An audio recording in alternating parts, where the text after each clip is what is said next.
So we are less than 48 hours away.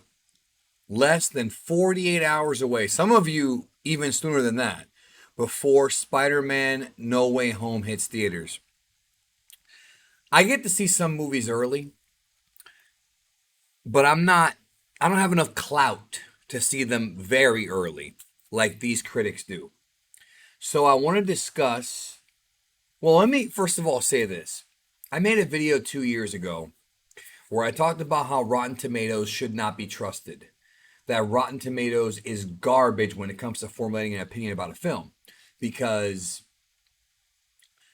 you should always go into a movie wanting to like it, but also not just being a fanboy, just genuinely seeing if you like it.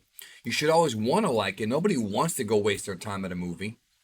But go into it without really reading too many reviews. Unless, of course, they're mine. I mean, I'm just kidding. But go into it, even if I say a movie is no good, but you really want to see it, just go see it. You know? But the thing, difference with me and everybody else is that I'm not a shill. And I try to do my reviews and tell you what kind of people I think would like certain things. That's how I do my reviews. Not everyone's like that. And there's a few reviewers here on YouTube who I do trust. I don't trust Rotten Tomatoes. What I wanted to do, though, is discuss some of these Rotten Tomatoes comments about the film. Now, we will not have any spoilers here. I am not doing any more spoiler videos on this until I see the movie, because we don't know. We don't know what's legit. We don't know what's fake. We don't know what's real. Only the critics who have seen the movie know. I do not know, out of all the stuff that's come out on 4chan and Reddit and all other places, we don't know what's real until we see it with our own eyes. But I want to discuss this. So, now again, no spoilers in this video. We're going to discuss just what they're saying. Because I've seen some people say that this is the best Marvel movie ever made, and some say it's the best Spider-Man movie ever made. Now, I want to quell your expectations a bit, not because I'm trying to be a dick, but because let's look at this realistically. If this is the best Marvel movie ever made, that means it's better than Endgame. That means it's better than Iron Man 1, Avengers 1, Guardians of the Galaxy, Thor Ragnarok, Infinity War.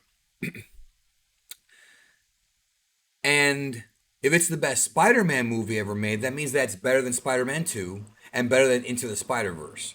And I've asked a lot of my friends, including some of my Twitter followers over at Emperor Big D, I've asked them, do you think this movie will top on Spider-Verse? And the vast majority say no. Emotionally it might, but not story-wise. And I agree with that. I think Spider-Verse had a great, great, great story. And some people didn't even see Spider-Verse because it's an animated film and some folks don't like that kind of stuff. But says here, critics say Tom Holland's third solo outing as Peter Parker is as full of Easter eggs as anticipated, but also surprisingly emotional and strengthened by an epic third act. Now, we knew the third act was going to be epic. We knew that. But just how epic is it? If the rumors are true, which again, I'm not going to get into of what we've heard about the third act, it's going to be a crazy battle. On the scale of Endgame, I don't know about that. Because there was a lot going on in that Endgame finale. Captain America with saying Avengers assemble and wielding Thor's hammer. The return of all the heroes. Thanos and his army. That's a special movie, y'all. But for Spider-Man movies, this one could definitely be up there. I'm hoping it's at least as good as Spider-Man 2 and Spider-Verse. Or even if it's not as good, I'm hoping it's at least a good movie. So, one of the best MCU films ranks, and easily ranks up there with the top Spider-Man films. That's from John Nguyen of Nerd Reactor. Jeffrey Lau says, Spider-Man No Way Home isn't just the best of the 8 live-action Spider-Man films. It's one of the superior films of the entire Marvel Studios franchise. So, Jeffrey Lau says it's better than Spider-Man 2. And again, I rewatched Spider-Man 2. I watched 2.1, did a review on it, and it still is my favorite. And a lot of you guys agree. Deandra Reviews from DeandraReviewsItAll.com. I don't know how the hell she got to get early access. How do these people get early access, bro? Like, no disrespect to them. I don't know them, but I mean, you got to know somebody, I'm guessing, right? I know Disney's hard to get into. This is Sony though. My favorite Marvel film thus far. I like that she said my favorite. She didn't say the best. She said my favorite because it's all about subjective opinion. I like that. I respect her already just for saying my favorite because it might not be your favorite, might not be my favorite, but it's her favorite, and I like that. Scott Menzel from We Live Entertainment. I not only love Spider-Man No Way Home, but I believe it to be the best Marvel movie of all time. That's pretty big praise, y'all.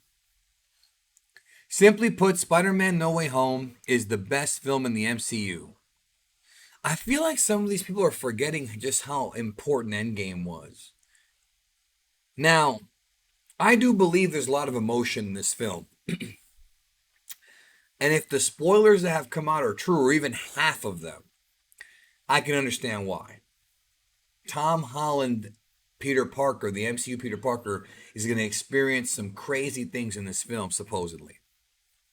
But I wonder if that's why. But I also feel like Endgame had tons of emotion, not just with the Black Widow sacrifice, but with the Iron Man sacrifice and everybody coming back. Tessa Smith says the best superhero movie of all time and easily the best Marvel Cinematic Universe film yet, easily the best live action Spider-Man movie. I mean, that's huge praise, man. But you have to remember other movies like The Last Jedi, which got a tremendous amount of praise. Best Star Wars movie ever. It was bold. It did new things. All this stuff. And what happened when we actually saw it? I was one of the first ones on this platform to tell you how much I hated that movie. And then the Fandom Menace came along. And we all agreed. But I was one of the first. And I'm not saying I inspired them, but I'm saying the critics were all saying it was so great. And then when we saw it, it was like, nah. See what I'm saying? Like, you can never trust Rotten Tomatoes. You can't. Rachel Wagner says it's a definite improvement from the last film. Well, Far From Home wasn't the best Spider-Man movie. It wasn't a bad movie, but I could easily see why this one would be better. No Way Home feels more like a Spider-Man movie. It's a bit corny yet endearing, heartfelt, incredibly fun, which is as it should be. Well, corny is exactly what Spider-Man could be. From May Abdullah from Screen Rant. Screen Rant, bro. Yeah, we trust them, don't we? While not quite as utterly delightful as Spider-Man Homecoming, it matches and often exceeds the already strong Spider-Man Far From Home. Homecoming did have some great moments, but I understand why they would say that. I didn't think it aged that well, but I still like it. Luke Thompson from Superhero Hype says, from a visual standpoint, it's the biggest of the three. From an actual story perspective, it's the weakest. So there's somebody being honest. But I could see people talking about visually and it being a big, action suspense finale and stuff like that. Matt Singer from Screen Crush said these filmmakers really understand Spider-Man. Well, that's good. Sam Raimi did, but that was the classic Spider-Man. John Nguyen from Nerd Reactor once again goes on to say Spider-Man No Way Home is everything we can wish for in a Spider-Man film.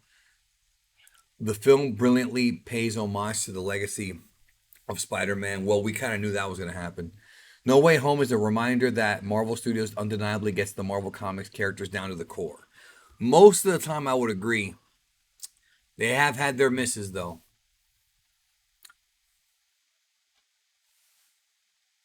Director John Watts makes sure that viewers who have only followed Holland Spider-Man films aren't lost. Well, that's something that every film, I think, should do, but not every film does, especially part of the MCU. Spider-Man... Okay. Wasn't expecting that, but okay. I forgot that I have that turned on. Am I? Okay, yeah, I have that turned on. I got to turn that off.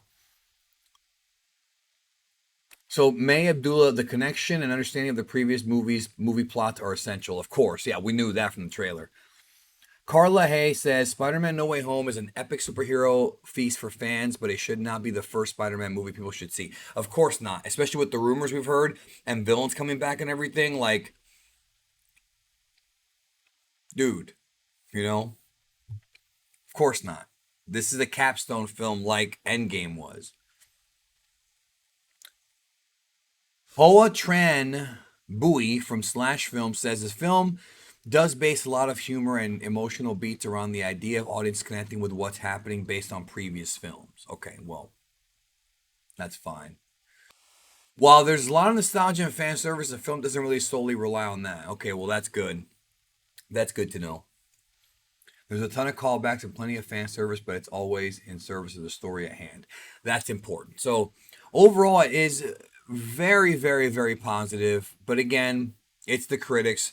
We're not them. We may not like it as much. I just know that this much praise, I'm not going to say it gets me more hype, but at least it's not being crapped on. And even if it was, we'd still all go see it. Thanks for watching.